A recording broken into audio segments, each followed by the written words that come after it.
ರತ್ನಮ್ಮ, ಒಂದ್ ವೇಳೆ ನನ್ ಮನೆಯಿಂದ ಹೊರಟ್ರೆ ನೀವ್ ಮನೆ ಕೆಲ್ಸ ಎಲ್ಲ ಮುಗಿಸಿ ಅದೇ ಮಾಮೂಲಿ ಕೀ ಇಡ್ತೀವಲ್ಲ ಅಲ್ಲಿ ಇಟ್ಬಿಟ್ಟು ಹೋಗ್ಬಿಡಿ. ಓಕೆ? ಶಾಂತಿ. ಹಾ ರತ್ನಮ್ಮ, ಕರೆದ್ರ?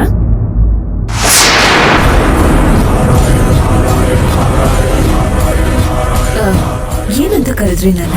ಶಾಂತಿ ಅಂತ ಕರೆದೆ ಕಣಮ್ಮ. ಯಾಕೆ ಇದಕ್ಕಿದ್ದಾಗೆ ಆ ಥರ ಕರೀತಾ ಇದ್ದೀರಾ? ಸಾಕು ಕಣಮ್ಮ, ಸಾಕು. ಇನ್ನು ನನ್ನಿಂದ ಏನು ಮುಚ್ಚಿಡ್ಬೇಡ. ನನ್ ಕಣ್ಮುಂದೆ ನಿಂತಿರೋ ನೀವು ನನ್ ಶಾಂತಿನೇ. ನನ್ನ ಹೆಸರು, ನನ್ನ ಹೆತ್ತಮ್ಮ, ನನ್ನ ಬಂಗಾರಿ. ಅದು ನನಗೆ ಗೊತ್ತಾಗೋಯ್ತು. ನೋಡಮ್ಮ, ಯಾವುದೇ ಕಾರಣಕ್ಕೂ ನಾನ್ ಶಾಂತಿ ಅಲ್ಲ ಅಂತ ಮಾತ್ರ ಹೇಳ್ಬೇಡ. ಶಾಂತಿ ಅಂತ ಹೇಳ್ಬೇಕು.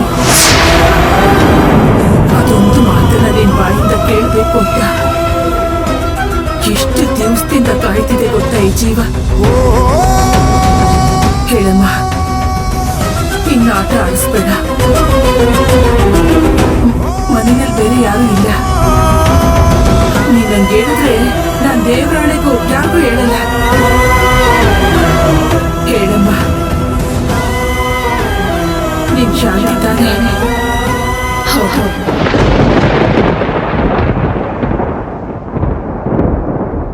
ಶಾಂತಿನೇ.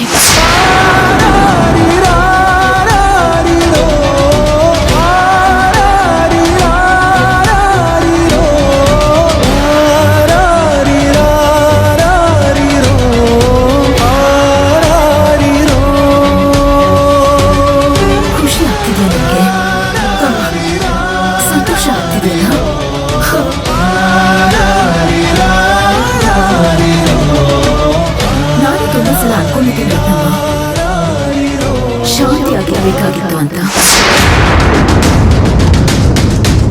ಯಾವತ್ತು ರಾಘವ್ನ ಹಾಸ್ಪಿಟಲ್ ಅಲ್ಲಿ ನೋಡಿದ್ನು,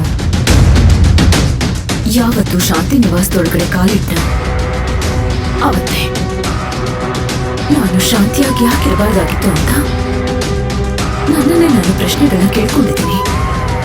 ಆದ್ರೆ ಈ ಹುಟ್ಟು ಸಾವು ಎರಡು ನಮ್ಮ ಕೈ ನಿಲ್ವಲ್ಲ.